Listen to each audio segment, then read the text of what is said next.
We're actually right there. I see us right now. Hey, everybody. Welcome to, I don't know, Tom, what are we calling this? Welcome to Madison, Wisconsin. Yeah, that's not the name of the podcast. It's Buckeye Weekly. Okay, are we doing that? You just called me over like 5 seconds ago. Welcome to the Buckeye Weekly podcast. I am Tony Gerdeman here as always with Tom Moore. Tom, how's it going? That's great, Tom. Anyway. Yeah, Tony, I'm great. Thank you so much for asking. We're live in Madison at the Ohio State Team Hotel. Buckeyes should be here.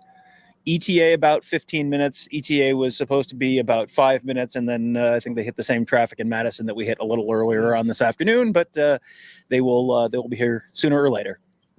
We will be looking for Emeka Abuka, Denzel Burke, Travion Henderson to make sure that they are here. You will also be making sure that they are here because we need your eyes and ears just as much as we need Kevin's, Tom's, and myself. So if you see anything out of the ordinary, let us know. This is basically Blues Clues, but I know this audience is not real predisposed to blue, so we're going to call it Reds Clues. But if you see a clue, point to the screen and say a clue, and then I, wearing green, like Steve, will act perplexed and then tell you've helped me solve the mystery. You don't watch much TV, do you, Tom? Not TV for not children, no. So we are here. Go ahead and throw if you got any questions. I have not been near the okay, they're right there. I have not been near a computer. I don't know if anything is new has broken in the world of the Michigan all-encompassing scandal at this point. It's a little disappointing that maybe something hasn't happened so that we would have something like that to talk about to everybody. Instead, we have to talk about this game, Ohio State against Wisconsin, Tom. So yeah. No, I'm just kidding. No, I'm looking forward to it. It's going to be my first time in the press box of an Ohio State Wisconsin game. This is going to be you've been here once before? I've been here once. I've never covered a game before. I was here 20 years ago for that 2003 game that was very rainy and then very cold and then very Lee Evans. And then a lot of people were very sad, but not the Wisconsin fans. They were very drunk and happy at the end. So, Tom, you were here for the loss in 2003. I was in the stands for the loss in 2010. Mm-hmm. Kevin, you've saw the 2016 win here. You've seen other wins here. I think this is my fifth time here. Fifth time. Kevin, what is the Ohio State record while you are here? I guess it would be 4-1. 4-1, and you can't count the 2010 game. So no, that one does. That one does count. That's the only one that counts from 2010, but it does. But it'll be different this time because I will be in the press box. You'll still be on the field, so that is dangerous for Ohio State. But you weren't on the field last time. You were in the stands. So I was in the stands getting pneumonia. Oh, but we got here. We got here what, 2:00 or so, 1:00? Yeah, 2:00 Central Time. Yeah. So, I am. In terms of what you expect, Tom, tomorrow as we wait for the bus. I am saying, and I'll say this again, I think it could be a blowout if Kyle McCord is on for the entire game. If he's not, then I still think it's 2 touchdowns, 17-point win, something like that for Ohio State. But I think there's the potential here for a healthy Ohio State win, even with the terrible conditions of chilly weather. I don't think the chilly weather would be my main concern because it's going to be in the low 40s maybe. It's not supposed to be raining. It's not supposed to be windy. It'll be chilly, but that doesn't impact things that much. My concern is not the tomorrow night. My concern is the 6 days leading up to the tomorrow night. What have things been like inside that building this week? Because you come off of the Penn State game, and we have seen them come out a little flat the week after big Penn State wins in previous years. And that was a big Penn State win. And then you also have, all the je ne sais quoi going on in Ann Arbor right now, which I know has occupied a lot of my time this week. I think has probably occupied a lot of the time of the people who are probably watching this stream this week. And at some point, that has to spill over a little bit. I know you can keep saying, we're locked in, laser focused, everything. Yeah.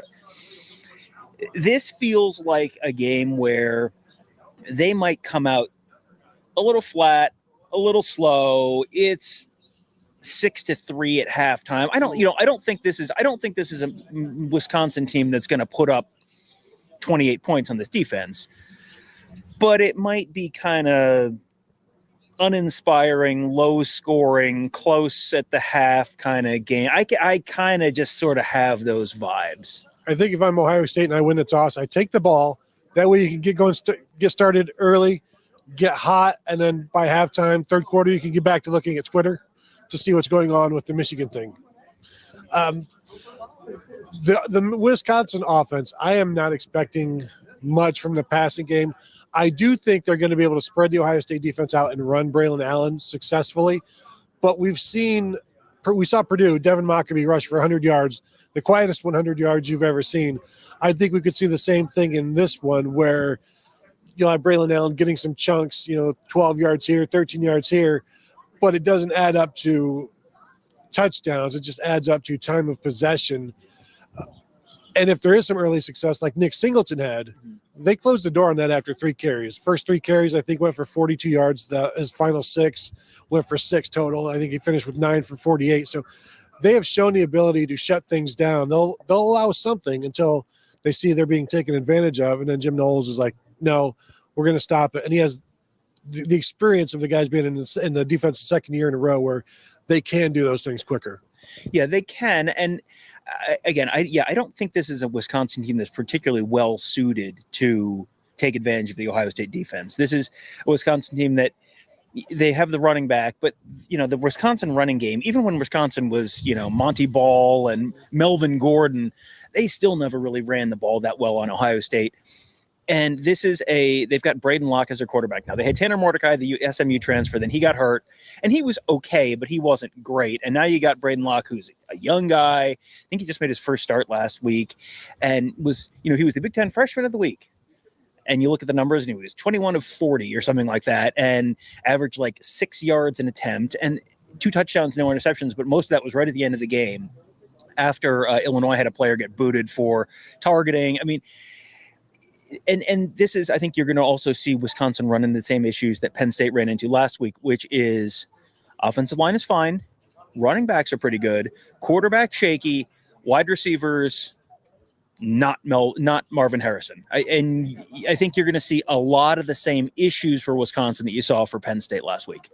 Yeah. I was going to say the Penn State receivers probably slightly better than Wisconsin. Penn State quarterback probably slightly better, but honestly, probably about the same accuracy-wise game to hinder Ohio State. They'll get some first downs. You can't hold people just, 0 for 14 or 0 for 34 or whatever passing the ball. So they'll get some completions in there, but it's just the consistency to drive down and go 75 yards. I'm not expecting them to be able to do that. They need to hit some home runs to make this, I think, to win this. Yeah. And it's something that Ohio State hasn't given up, and I don't know that Wisconsin's done much in the home run game through their passing game, so I don't know where those home runs come from. Right. This feels like a game where Wisconsin has to hit a couple big plays, and I don't think they're going to hit them in the pass, and I don't think they're really going to hit – I don't think they're going to hit multiple big chunk 40-yard plays on the ground. So at that point, if Wisconsin doesn't get a turnover or two, especially a turnover or two either deep in Ohio State territory or that gets returned for a touchdown, can Wisconsin win the game if they don't get 1 or 2 of those? Because it feels like the pathway to Ohio State losing this game involves, hey, there's a strip sack, hey, there's a pick six, hey, something like that. Kickoff return for a touchdown. We have seen that movie before in this particular stadium. Yes, you have in person, in fact. Yeah, in fact, I have. I am really looking forward to the crowd getting into this one because they had an emotional win last week. Come from behind win against Illinois. Not sure how they actually pulled it off, but they did. Probably one of the reasons because Illinois is not very good, which makes those comeback wins easier to do. But an emotional win. You saw that. Did you see the post game with Luke Fickell? It's an emotional post game speech to his team and the way they came back and fought through and just stayed level headed. I think that helps them a lot in this one. But the skill advantage, the talent advantage is in Ohio State's favor. The defense is in Ohio State's favor. I think last week's win can help them, can help Wisconsin. I just don't know how much there's levels to this, and I don't think it takes them to the necessary level.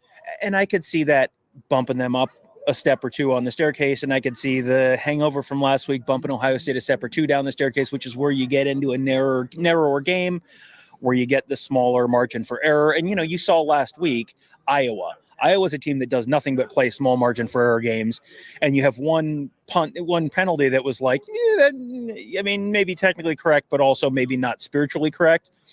But when you play a close game, you're putting yourself in the position to have that call go against you and you lose the game. Or one play where Chris Gamble bites on an out and up from Lee Evans and you lose the game. Like Ohio State needs to be able to put some space. If Ohio State's up by 2 scores in the third quarter, they're probably fine. I don't think this is a team you're necessarily super worried about coming back on you.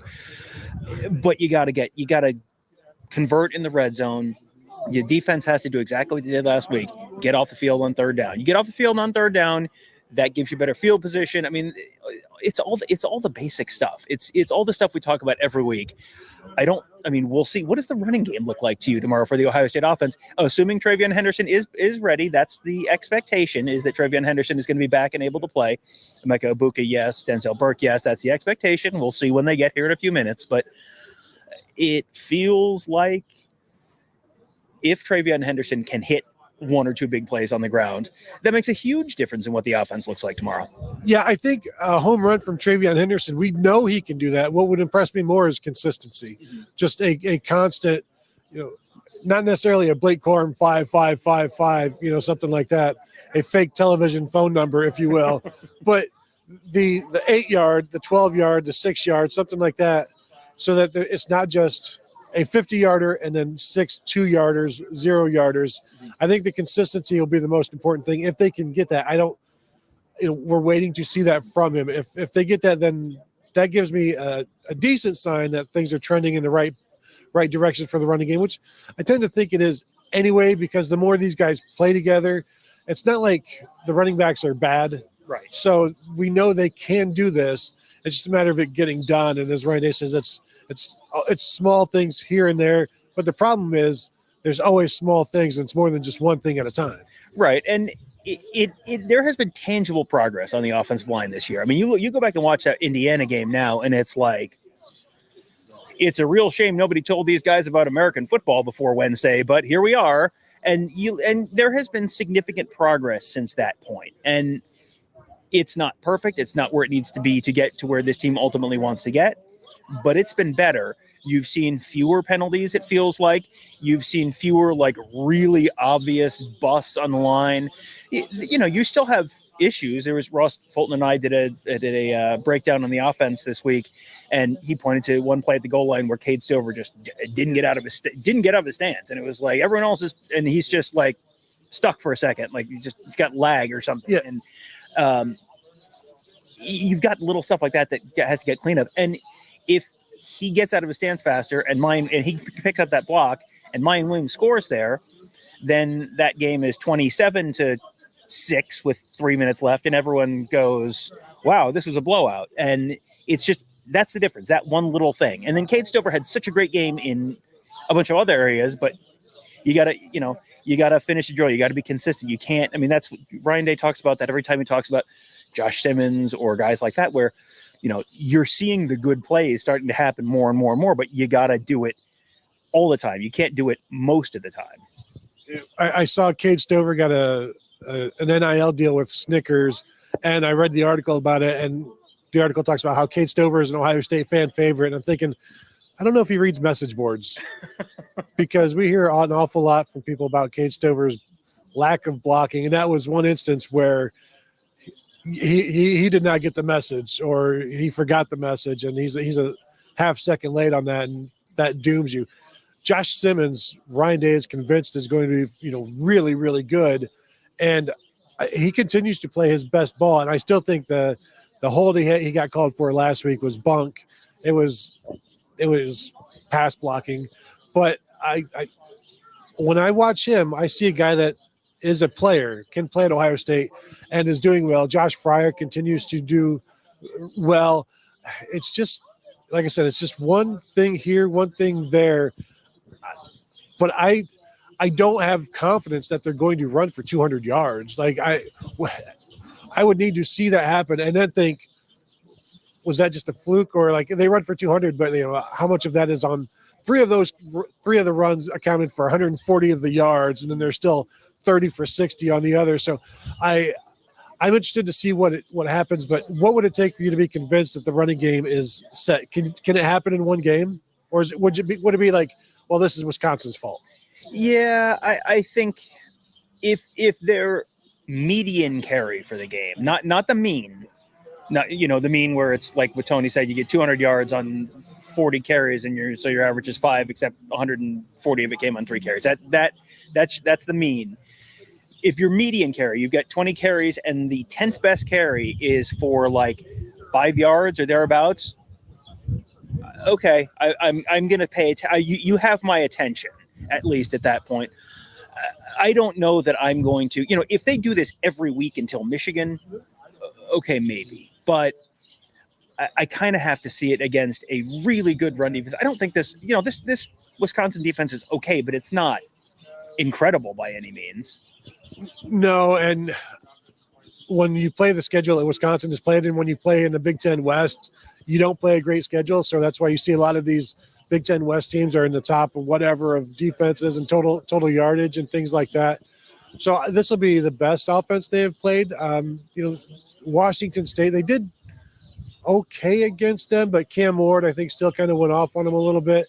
But this will be another test. I think if Kyle McCord comes out lighting it up and is just accurate, that's going to help the running game. That's going to move the ball. That's going to keep them ahead of the chains. That's going to make them less predictable, unless, of course, they've hacked into sorry. So, what? Who could anyway? So one thing that might be a little bit of a hack for Ohio State on Saturday, Tony, is potentially getting Emeka Egbuka back. If you've got Travion Henderson back, you got Emeka Egbuka back, you can put Marvin Harrison on one side, Emeka Egbuka on the other side in the slot, and then you got Cade Stover out there too, to go with Julian Fleming or, Carnell Tate's in the mix somewhere, or Xavier Johnson, whoever's in that mix.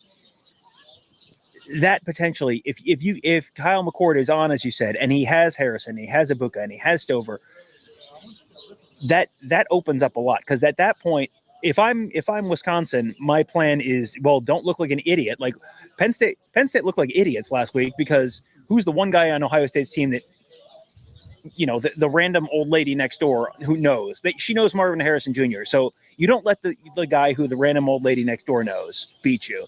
So that's when you're playing safeties back. And that's when, okay, if you just play assignment sound at the line and someone gets to the next level and gets one of those linebackers, then you have the opportunity to really run the ball consistently and potentially bust some of the big ones. Getting Egbuka back, I think, is kind of, in a weird way, potentially really helpful in terms of the running game. I also think they can use Emeka if he's back in the running game, as they have done with Xavier Johnson, not at running back like they do with Xavier Johnson, but the jet sweep stuff, the orbit stuff that they'll throw to him, where he's taking the big looping run around behind the quarterback. They've done stuff. They've blocked stuff like that for Xavier Johnson. Now they can do that for Emeka. Maybe he's 100%. Maybe he's not. Maybe you wait until he's 100%, because that takes, you've got to put your foot in the ground and get upfield. So maybe they wait on that, or maybe only do it in certain directions. They do it with the strong ankle rather than the bad ankle. So, but that will eventually be part of the offense. I don't know if they'll do it here. Tom, how much are you expecting from a running back named Dallin Hayden, who I think Ryan Day wants to see, but seems powerless to make it happen? Yeah, that one of the many things that Ryan Day and I have in common. Both want to see more Dallin Hayden, and apparently powerless to make it happen. If you didn't have Travion Henderson, I think you'd almost have to, because I think you saw last week, Chip Trayanum, Mayan Williams, like, it's okay, but sometimes you need a different kind of back. The right tool for the job. Sometimes I think a Dallin Hayden, Travion Henderson back is a right tool for the job. With Henderson back, over under on Dallin Hayden carries, I'm going to set it at 0.5. I'm going over. Based on what? Based on reading between the lines that may not actually be there from Ryan Day's answers about, hey, why isn't Dallin Hayden playing? I go back to immediately after the game. The buses are arriving. I see them.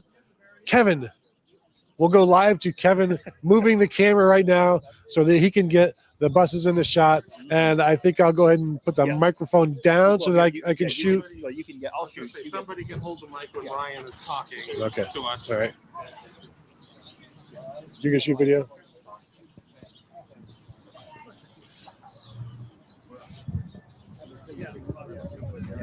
Narrate players.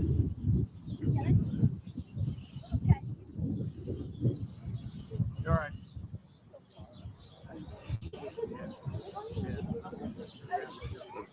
The Badger bus. 4 buses. One of those buses will be full of staffers. Come on down. Come on down. Keep coming.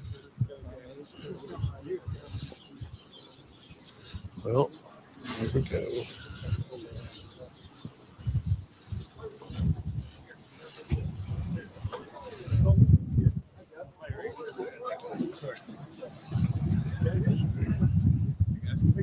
Hey, Ron. Oh, there you go.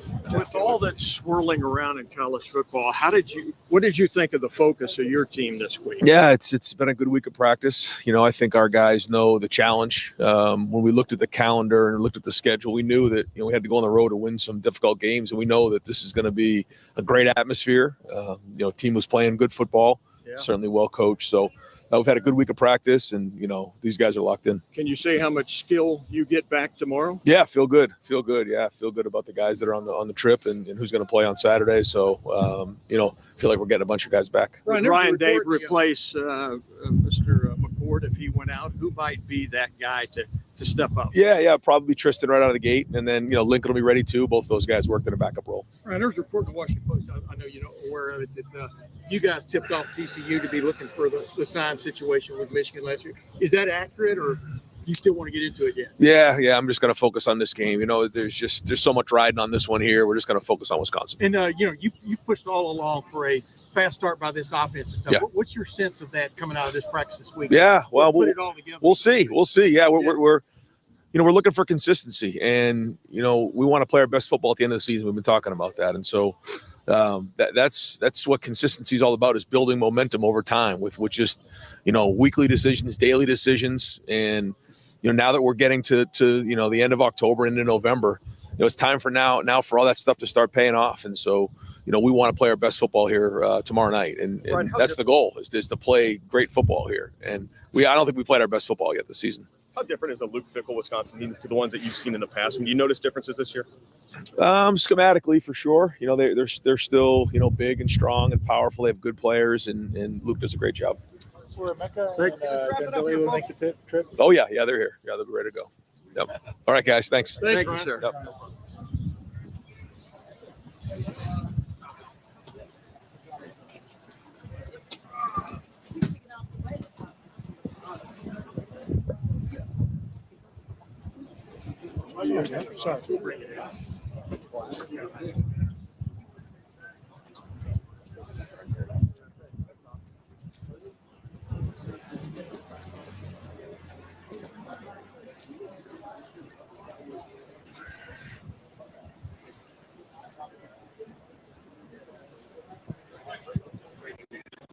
So the bus number 1 was the one right next to Ryan Day, where the players are getting off. That was all defensive players. It was coaches and defensive players on that first bus.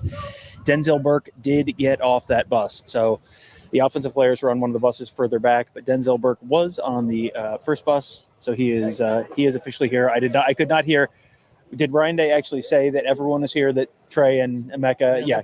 Okay. So everyone, the three players of note that we had been talking about, in terms of will they or won't they, all here. Very good news for Ohio State there. Then in that case, because you never know. A lot of times you hear the "I hope so" as the answer on Tuesday, which is both an answer and not really an answer. But in this case, very good news for Ohio State that Trevion Henderson, Emeka Egbuka, and Denzel Burke all apparently did make the trip to Wisconsin.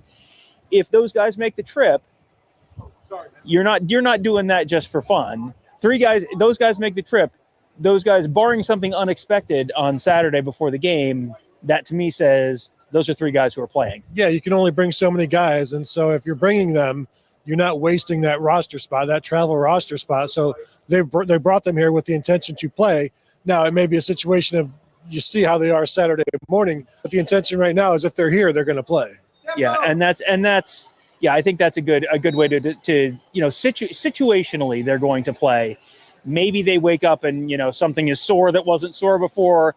Hey, maybe you get out there and it's the first time you've been out in 38 degrees all fall, and then that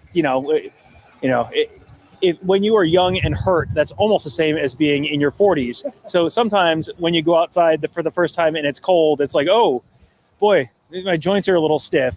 So you always have the possibility of that. And then may have people who they're going to play if they need them. That's a possibility as well. Or they're going to play as much as they need them. And that might be 10 snaps and not 40 snaps. But all of those guys being here, obviously a very, very good piece of news for Ohio State. So that's a very positive development for Ohio State as they get into this. Tony, it sounded like Ryan Day. I walked up 5 seconds into it, but it sounded like Ryan Day said they were happy with their week of practice. He did. He said they had a good week of practice. I don't ever recall him saying they had a bad week, so take that for what it's worth. But a good week of practice. Did not want to answer anything about the report that Ohio State tipped off TCU for their game against Michigan. Said that they just want to focus on this game today and worry about that. So maybe Tom, maybe on Tuesday or after the game, perhaps he'll no longer be focusing on Wisconsin and be able to address some of those rumors. I remember a former Ohio State assistant coach who was consistently asked whether it was time that he could talk about the Tennessee situation. That was Greg Schiano, who very, very famously had the Tennessee head coaching job until he didn't. And there was like a running joke that, Greg, is it time to talk about Tennessee yet? And it was never time to talk about Tennessee. I have this weird suspicion that it's not going to be time to talk about TCU for a while in Columbus. And it might not be time to talk about Tennessee for a while up in Ann Arbor if other rumors are to be believed. Yeah, there's so much to talk about and just not enough time to get it all done, or not the right time to get it all done, as Tom scrolls Twitter looking to see if anything has dropped yet. I was looking to see if the video of the Ryan Day interview had uploaded. Oh, so okay. Yes. No. I think the best news, as you said, as we were watching them, is all 3 of the guys that we were wondering if they're going to be here, they did make it. Ryan Day seems to think that I think Emeka is the biggest question for me in terms, because Travion was close last week. Denzel Burke was close last week. I don't think Emeka was close last week, but we saw him on Wednesday. He looked fine after practice, but so did Travion Henderson the week before that. But getting those guys back, getting Denzel Burke back, that probably puts Jermaine Matthews, likely puts Jermaine Matthews back on the back burner. But the luxury that they have, him getting that experience against Penn State, stepping up like he did, like that's going to continue to pay off. That's a guy that you may be able to find snaps for him when you want. Like, you don't need to just wait until the game is over to play him. If you want to give somebody a breather, or you think, Jordan Hancock has played a little too much, or you want to give somebody a rest, Denzel Burke a rest because he's been off for a week or two, and it's like, well, he's played 40 snaps. Let's go ahead and get somebody in there, get him a rest because he's been off for a while. You have the ability to move some pieces around.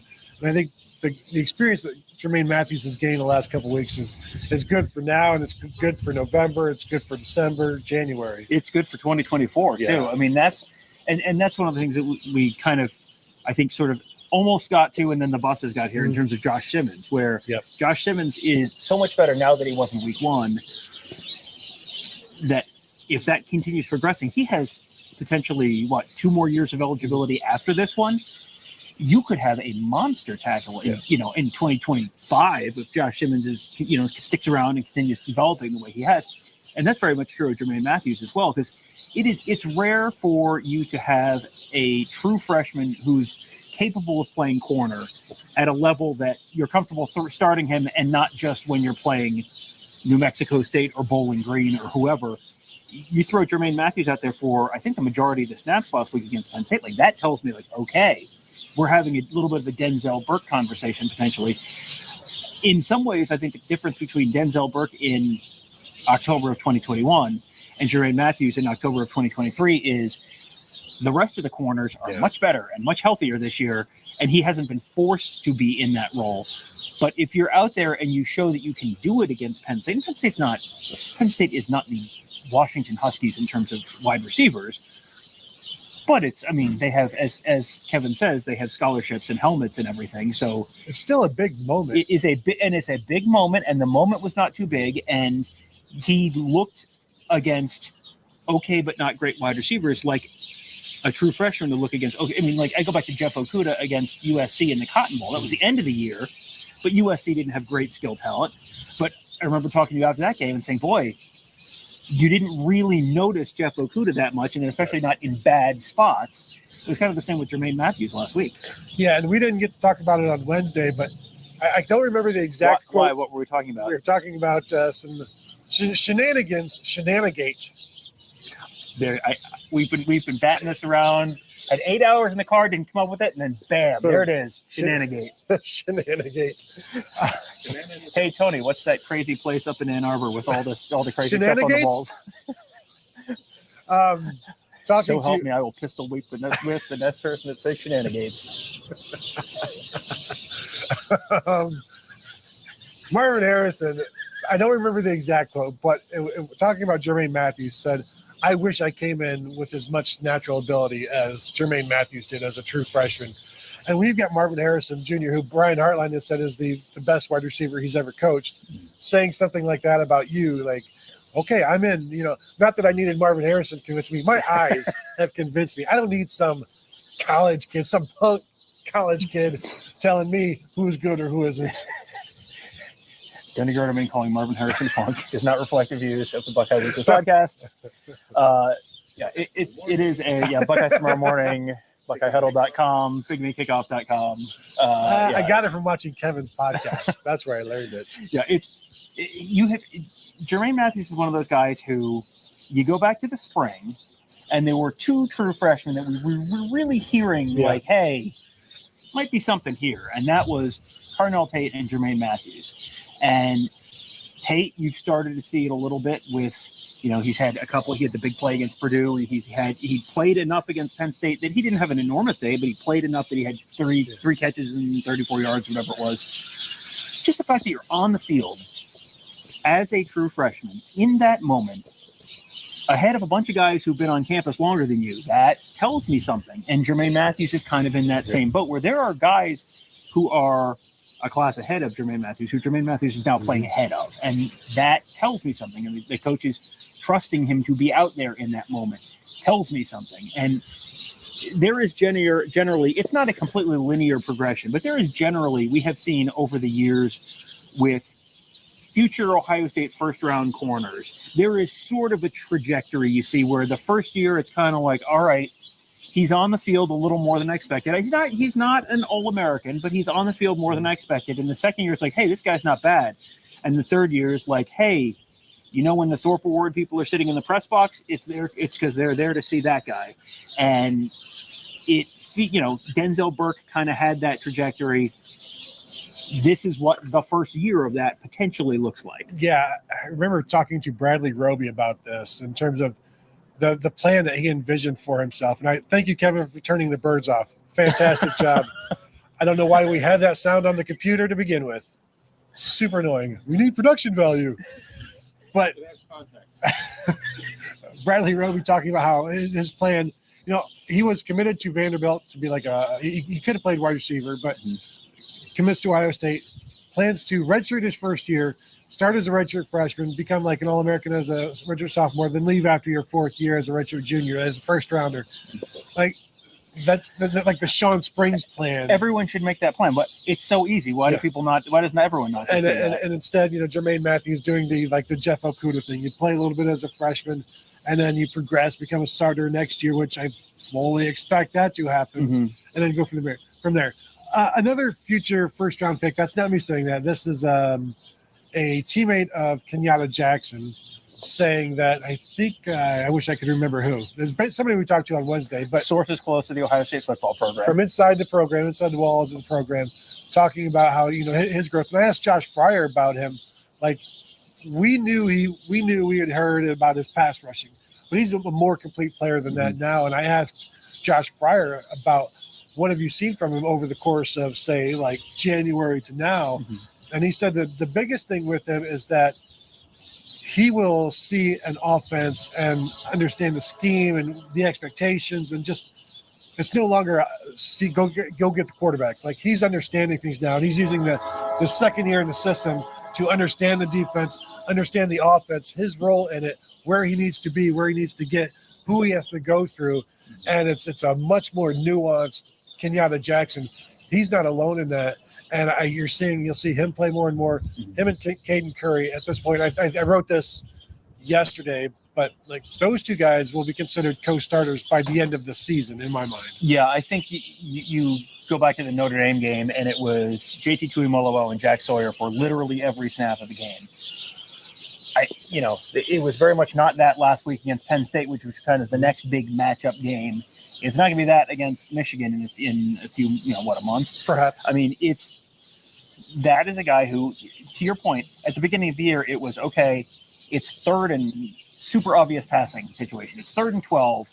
You can put him in there because you don't need to worry about run responsibilities. You don't need to worry about anything other than just see the guy with the football, go get that dude. Last week, I'm gonna tie together our last two players we talked about here. There was a play where Jermaine Matthews broke up a 4th down pass, and when Penn State went for it on 4th down with like 7.5 minutes left in the game. Watch Kenyatta Jackson on that play. He's lined up at the bottom of the screen. He takes a step in like he's pass rushing. The tackle pass sets, and then Kenyatta Jackson drops back into pass coverage and jumps, and he gets way up and almost gets his hand on the football. But Drew Aller had to throw it over him, and then the throw is not quite right there, and boom, incompletion, drive over, game basically over. That's trusting that player to make that play in that spot and him executing it. That's okay, now you've earned a bigger role moving forward.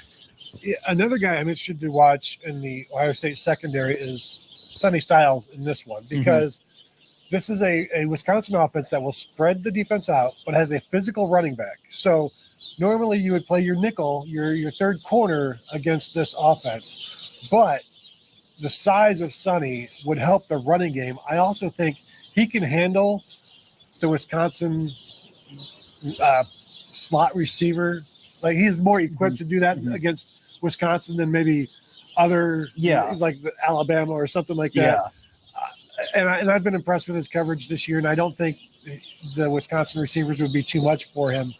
I still expect both Jordan Hancock and Sonny to handle that, but I'm interested to see how much he plays in not passing downs, but just in the base defense against a spread offense, knowing that they're going to try to spread this Ohio State defense out and then pound it between the tackles and just block one of the linebackers and make another linebacker miss, and then now you've got 13 yards before a safety comes up and hits you. So I think having Sonny out there would help the defense overall, and I have confidence that he can handle the passing game. And in fact, I think you probably let him fail.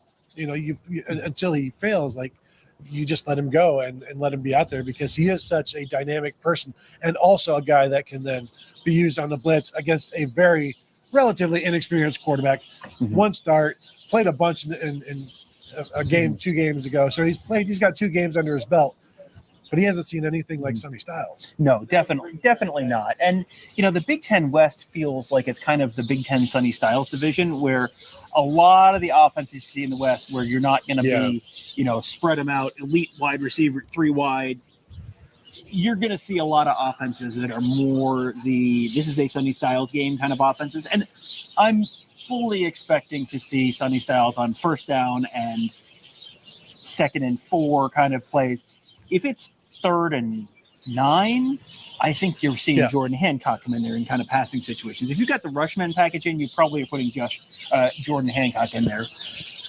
But I think you're right. I think you this may be a game where, okay, let's see how much you can do. Let's see if you can do more things. Because it's not that you are necessarily always going to use him. No. It just is, okay, let's see what it looks like. Let's see if he's a second-year player. It feels like he's been here forever. This should be his true freshman season if he had not enrolled early last year. So even though it feels like we've been talking about him forever, it's really only kind of his first year with an asterisk as a college-aged player. So you have to kind of let him show you what he can do. And part of that is also letting him show you, hey, not quite ready for this yet. And then, great, this is potentially the kind of game where you can learn and it's not necessarily going to be one fatal mistake. No, and you've got two good safeties behind him, right, who can bail him out if need be. So I think you give him an opportunity. And Jordan Hancock is going to be plenty physical enough. He is a physical corner. He will go ahead and come up and hit anybody. So it's not like they need to get him out of the game because he can't tackle Braylon Allen. He'll come after Braylon Allen just fine. It's just, you want the guy who is a bigger guy to handle that running game. Do we have any? Are we able to get to questions or? I think we can do about 15 minutes of questions based on Sure. batteries. Yeah, that's fine. We'll do about 50. It is chilly enough that it is starting to affect battery health. Welcome to Wisconsin. Yes, it's great. Yeah, I'm not able to use the big battery. It's being mobile. I'm looking. Let's hear from the Kevin's birds looking. while Kevin looks. let's hear from Kevin. Kevin, do you have any questions for us while you're looking? Here we go from Brandon Dingo. Please, more coverage around the scandal up north. I can't get enough. So more coverage of the Michigan scandal, and man. we've talked about the stuff that has come out publicly. I think it's safe to say that we are expecting more information to come out, but based on the potential severity Right. or significance of what is sort of broadly perceived as the next shoe to drop and is reportedly the next shoe to drop, that's the kind of thing where if you're a major national outlet, if you're the Washington Post, you're ESPN, you're whoever, before that information comes out, there are going to be editors who look at it. There are probably going to be attorneys who look at it. There's going to be fact checkers who look at it, like maybe more than a normal story. This is not a, hey, go down and cover the city council meeting and, knock out 500 words for us.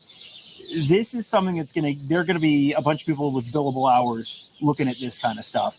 And so, we had a bunch of people on our board asking, like, when's it going to happen? When's it going to come out? And I can tell you if you were just on a normal publication schedule, when I would have expected it to come out.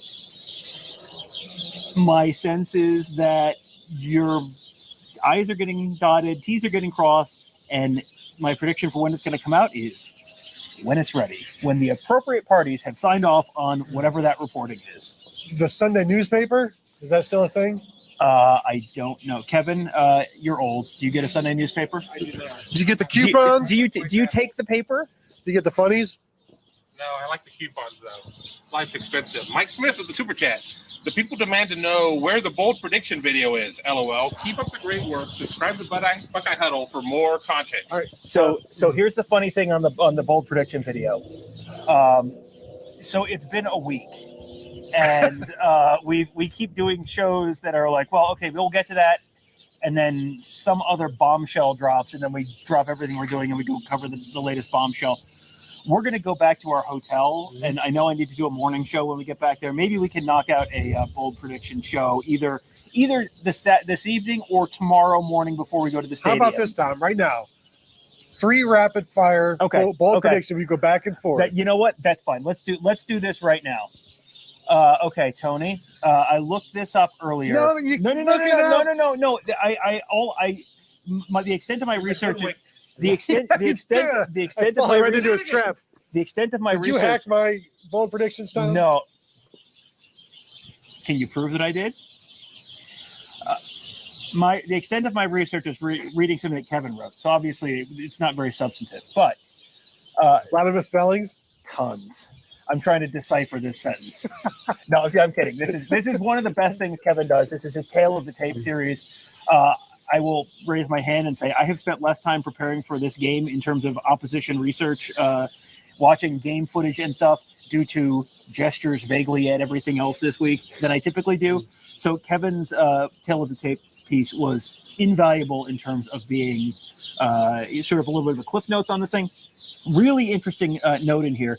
The Badgers have only thrown for 250 plus yards twice in the history of the Ohio State-Wisconsin series. So I feel like I should do something with that. I don't think they're throwing for 250 yards. Do you want to know what the over-under on Braden Locke's yardage total was on the sports books? I would love to know. 150.5. Yeah. So you know what? I'll tell you what. I'll meet you in the middle. 75? Braden Locke throws for at least 75 yards. Good. Agreed. Done. 0 points. You're coming. Hey, Braden Locke throws for Wisconsin passes for 200 yards or more. This is so pitiful. I accept. See, the trick is you got to wait till Tony's hands get cold, and then he's going to be like, Well, I mean, Wisconsin picks the ball off at least once. Tony's going to be like, fine, I don't care. My hands, my poor little fingers. They both shift hands and put another hand in our pocket. I don't expect them to throw for 200 yards. I Kevin, don't are you either. writing these down? 250 yards. Okay, my first one. I will say this. How about this? A one running back for Ohio State rushes for at least 2 touchdowns. That's a good one. One running back for Ohio State rushes for at least 2 touchdowns. That should be like a 2-pointer, but I'm cold. It feels like about a I'm point. rushed. It feels like about a point and a half. But yeah, that's a good one.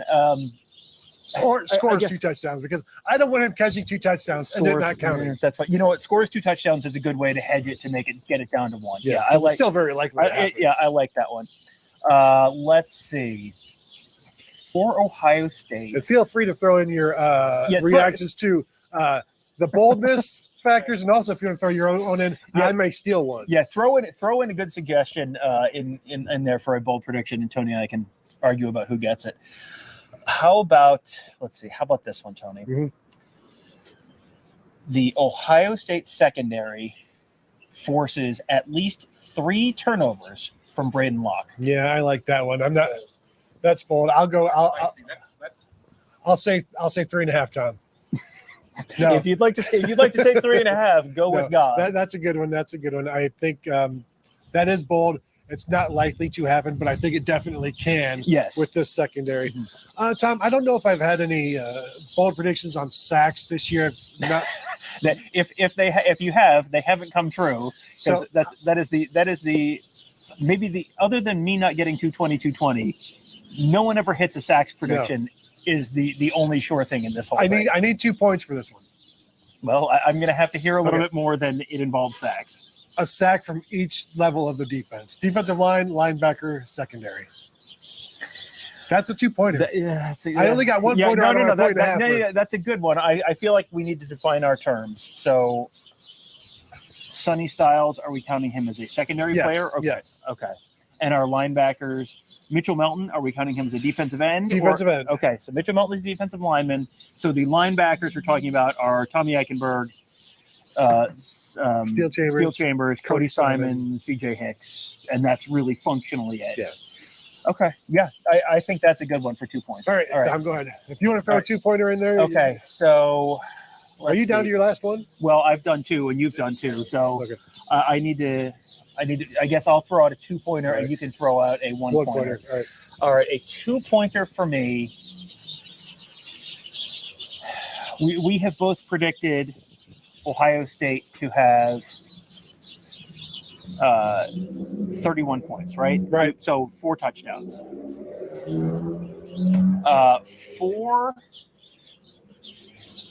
4 different Buckeyes record at least 1 receiving touchdown, including one of between 17 and 34 yards. Wow, Tom. Yeah, of course. I'm going to allow this. Fantastic. Great bold prediction. I have no notes. That's a perfect one. My final 1-pointer. Let's say this. Everyone at home's like, why is Tony being so agreeable? Again, very chilly right now. But also, the wind has picked up. Surprisingly, that was a bold prediction. I am as floored as everybody else. I'm not shaking because I'm cold. I'm shaking from absolute shock of the boldness, the actual live boldness in person. I think what it took was the pressure of doing it live and having the shame of the reactions out there. Now, it didn't stop you from an easy 200-yard passing being bold. We took the finger off the checker on that one. That one's in the book. So my final one-pointer, I will say this. How about this, Tom? Jesse Mirko has a punt of at least 60 yards. I'm going to need Kevin to pull up a game log on this one. Rapid fire. This feels like, rapid fire. Yeah, Okay, Kevin is saying no. Yeah, that too. Steel Chambers has a punt of at least. No, I will say this. Okay, let's go with. Ohio State special teams has no major issues. 10 points. No, I'm not stupid. I'm not. Carnell Tate scores a touchdown. He's had one this year. Are you going to give me that? Is that bold still? Yeah, I mean, that's he's- fine. Yeah, He that's scored fine. a touchdown in 17% of his games to this Yeah, point. that's fine. 14%. Especially because Ibuka's potentially coming Yeah. back. I feel like that slides him down Okay. that pecking order a Great. little bit. So There we yeah, have it. I think we got to give each other a freebie. Okay. All right. Tom, I'm gonna say Tyleek Williams. I see. It's hard to do with the It's defensive hard to defensive do tackle. with a defensive tackle. How about Yeah, it this? Sure is. Jaden Fielding scores at least 1 point. Okay. But he has to attempt a placement of some kind, PAT or Okay, field goal. but if he doesn't and he scores a touchdown, it does not count. If he does it, how about an Ohio State kicker scores at least 1 point? How about that? Okay. All right, Okay. All right. All right. I'm constantly on the lookout. Since you've hosted me on that at least once before. All right. Okay, so yours, Tony. At least twice during the course of the game, as I'm standing on the field, Mhm. I think it smells like beer in here. That is the freest, Tony, All right. of the free spaces. Yes, I will accept that one. Thank you very much for that one, Tom. And there will be, that will happen each quarter. That might happen before they open the gates. Kevin, super chats. Super chat, Mike Smith. He's lying, Tony. I don't work for Buckeye Huddle, but he did pay me to make sure and scout that you weren't prepared. Totally within the rules. Who's not prepared? I mean, I think we both have shown very clearly that we can sort of do this without adequate show prep. And in adverse conditions. If we've shown anything over the years with this podcast, it's that we can do this show without adequate show prep. There you go. Yeah. West Virginia Buckeye. Tony, don't you think Michigan will pay for their deeds this year? I mean, if you're caught cheating in a Vegas casino, you don't get thrown out immediately, or do you get to win the jackpot and then be gone? You know, Tom, if Vegas does catch you, they're like, okay, cash out you, and they get out of here. Scram you. First, here's your winnings. Don't forget your chips. But in this case, someone would have angered Vegas, so I'm not sure why that would apply here. We're all fascinated waiting to find out what happens here. I honestly believe like the Big Ten cannot allow this to go unpunished this year.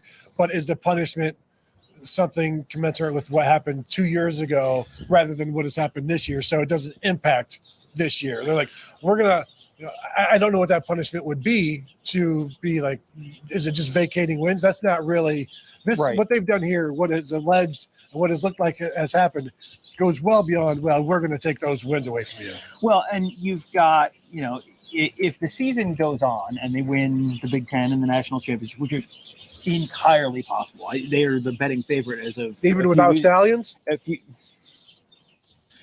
haven't checked the numbers since this all went down, but they were, at the time this happened, they were the betting favorite to win the national championship.